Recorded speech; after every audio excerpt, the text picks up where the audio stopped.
To understand how the system works, consider this schematic diagram of the nervous system we have modeled. Note that it has only 7 sensory neurons and 7 command neurons, the ones that decide to do or not to do each behavior. Also note the fairly simple and obvious connections between the stimuli and the behaviors. This network is modeled in the Arduino by 2 matrices, a 1x11 stimulus matrix and a 7x11 brain matrix shown here. Each element of the brain matrix represents the connectedness or synaptic efficacy of each stimulus with each behavior. 0 represents no connection. A value of 1 indicates a small positive connection, while a value of 100 represents a strong connection. That is, if the stimulus is present, the behavior will be emitted. Negative values represent inhibitory connections or synapses. When a stimulus is present, a value of 1 is placed in the corresponding position of the stimulus matrix.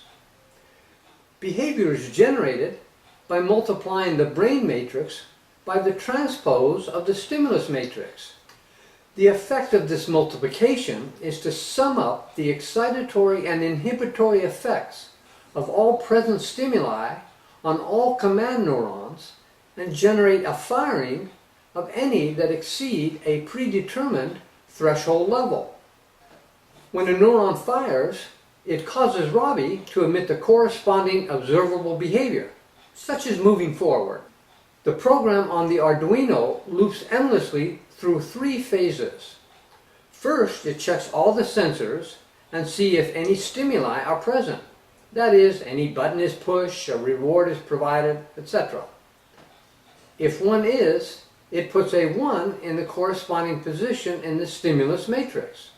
It then multiplies the brain matrix by the stimulus matrix and sends any generated behavior routine to the Roomba.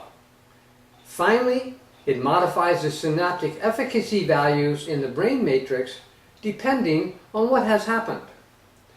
Thus, it is this model of the nervous system that receives sensory inputs and accordingly controls all the behavior of the robot. It is obvious how Robbie's behavioral capabilities could be extended by adding any number of micro-behaviors, such as turn 2 degrees left or move forward 3 inches, or macro capabilities, such as executing some complicated series of moves. Less obvious is that the sensory detection system can also be easily and directly expanded. Imagine, for example, we replace the 5 external sensors of this simple nervous system with an 8x8 pixel photo chip. We then map each pixel to one of 64 sensory neurons. This provides us 64 factorial different stimuli patterns that can be used to control and train our organism. For example, rather than candy dropping through the funnel as the reward stimulus, we could present this pattern and that would generate the reward behavior. Or this, for punishment. But far more significantly, any arbitrary pattern could come to be the stimulus for any behavior. For example, presenting this pattern could replace turning the light on. Similarly, any of these patterns are originally neutral stimuli that could come to elicit any of the various behaviors of the organism.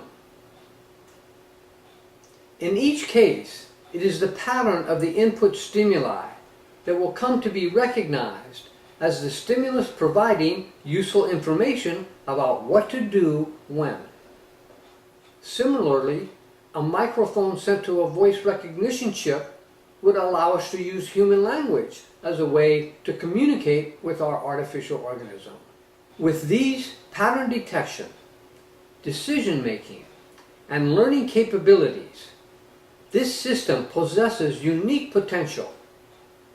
For description of that potential, please watch the video The Way Forward.